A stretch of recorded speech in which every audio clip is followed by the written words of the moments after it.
Jadi saya ingin gambarkan kepada teman-teman dimanapun Anda berada, kalau Anda ingin melihat gambaran simpel saja, ya, saat bangsa Yahudi umumnya dinistakan di Eropa, diusir di mana-mana, hanya satu negeri yang bisa menerima dengan baik, yaitu Palestina. Disambut mereka. Silahkan Anda googling saja bagaimana para penjaga perbatasan, polisi-polisi Palestina yang memberikan pelayanan terbaik, mengecek kesehatan mereka ketika masuk ke Palestina, ya, berbondong-bondong datang ke sana. Dan apa yang terjadi? Ketika mereka semakin banyak, terjadi geopolitik dunia, tiba kemudian 1948 mereka mendeklarasikan yang tadinya tamu, tiba kemudian bagaimana bisa menjadi tuan rumah.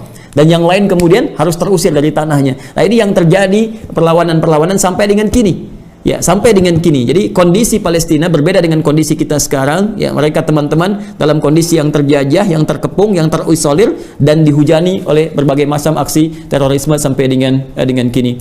Nah, Ustaz Muhammad, langkah-langkah strategis apa yang kiranya diambil oleh teman-teman di sana, dan mungkin yang paling banyak dipertanyakan oleh kita adalah yang ketiga ini yang paling penting. Kami tidak melihat secara real adanya satu persatuan yang utuh menjadi sebuah bangsa Palestina.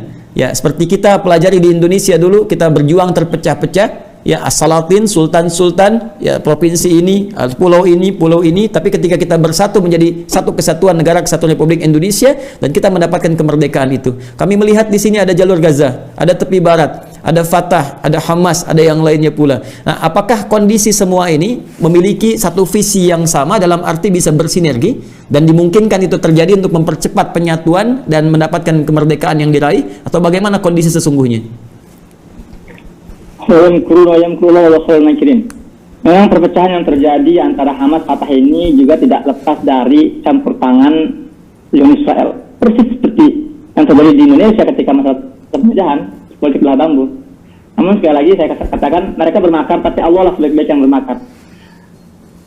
Mungkin mereka tidak paham bahwa di sektor politik memang ada beberapa perselisihan antara Hamas dan Fatah. Itu sudah umum lah. Tapi yang tidak diketahui bagaimana perlawanan perjuangan di sektor militernya. Teman-teman harus tahu bahwa yang sedang berjuang di Gaza ini bukan cuma Hamas, dan Hamas ini bukan pasukan militer. Hamas ini pasukan politik, partai politik, sama dengan Fatah itu partai politik. Setiap partai politik di Gaza itu atau di Palestina punya yang namanya sayap militer. Partai Hamas punya sayap militer namanya Brigade Azzuddin Al-Qassam. Partai Fatah punya sayap militer namanya Brigade Syuhada Al-Aqsa. Partai Jihad Islami ada namanya Brigade Al-Quds.